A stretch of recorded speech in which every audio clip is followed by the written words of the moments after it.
So could you comment on the language of judiciary, that is English, especially the higher judiciary, the high courts and the supreme courts? It's not in any regional language, and so that, what is your comment on that? How do you see this? Is that because the majority of the Dalits, Bahujans and Adivasis, Muslims all do their education in regional mediums, and the justice is given in English, and so that what is the fate of a Dalit and OBC, a minority lawyer, if he comes there from a regional medium? Otherwise also, what is the logic behind this? This is language is the vehicle of oppression. The English language is being used as a vehicle of oppression of these people, because the teaching of English language is denied to them. This section. Right from the beginning, I think the third or fourth generation people now they are sitting here now, who were being taught in English. So definitely they will have an advantage.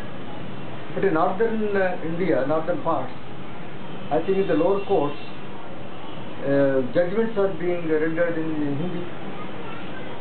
Even trials are being conducted in Hindi. So when judgments are being written in their own regional language, so there is no point in insisting upon English itself, even in other parts of the country also. But since the Supreme Court is the highest court for the entire country, there must be one language. So that is chosen to be English. And English is not that language which cannot be mastered by anyone. It can be easily mastered. English is the most easy language to learn. Question is whether these people were given an opportunity to learn English themselves. Suppose an advocate, how to make him speak good English, or how to make him express legal terms before the court in arguing a case. Question is, give him some training, give him some case, let him handle a case, in English language. Suppose if he is not able to fluently express the case, give him one more chance, give him a third chance. After all, you keep him as an assistant to a public prosecutor, assistant to a government pleader. If anything goes wrong, he will rectify it. If nothing, the world is not going to tumble down. If one is not able to speak good English, therefore, question is an opportunity. Suppose you train him for 2 or 3 years, train an advocate. He will simply master the language, the court craft, the court language. He will get it. Then make him judge. Some people may speak good English, some people may write good English. They may not speak good English, but they can write good English. Therefore, give him training. He will excel, he will master it. So question is, simply because they are not able to talk English, they cannot be made as judges, is no argument at all. There is another way of denying things to them. When I first come to Hyderabad, to the High Court, I was baffled by listening to the arguments of the upper caste advocates, which are having some good standards, good standing.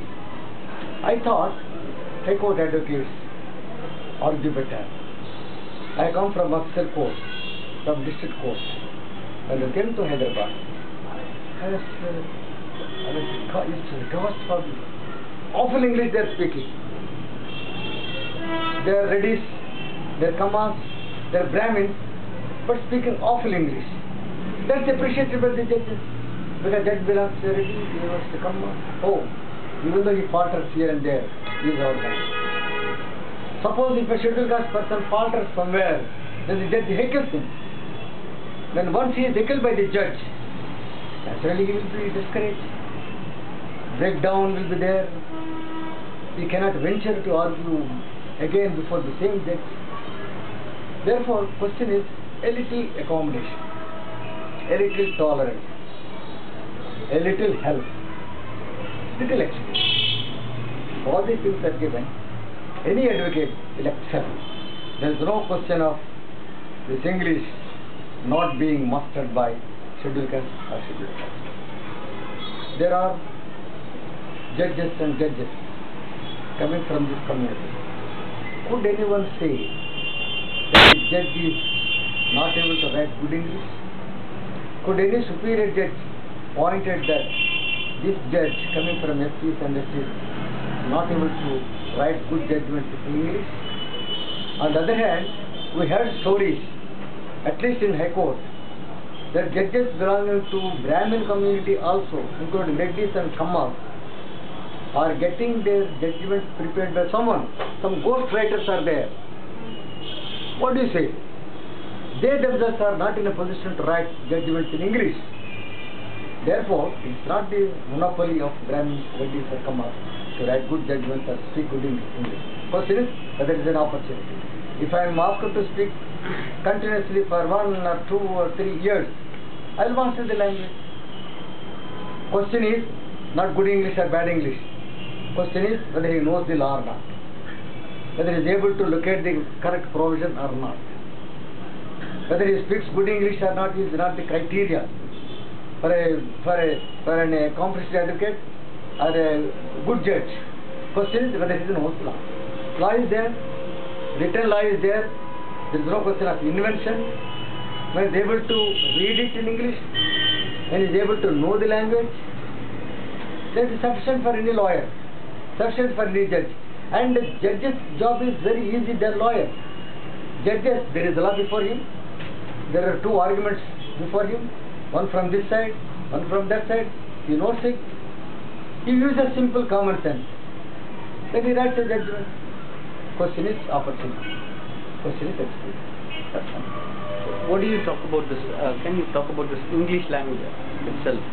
Like Kanchalaya and Chandravan Prasad are saying that English is very important for Dalits and others also.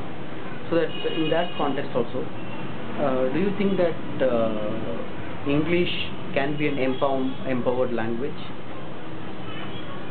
I don't think that they are correct, because except this Commonwealth countries, nobody speaks English.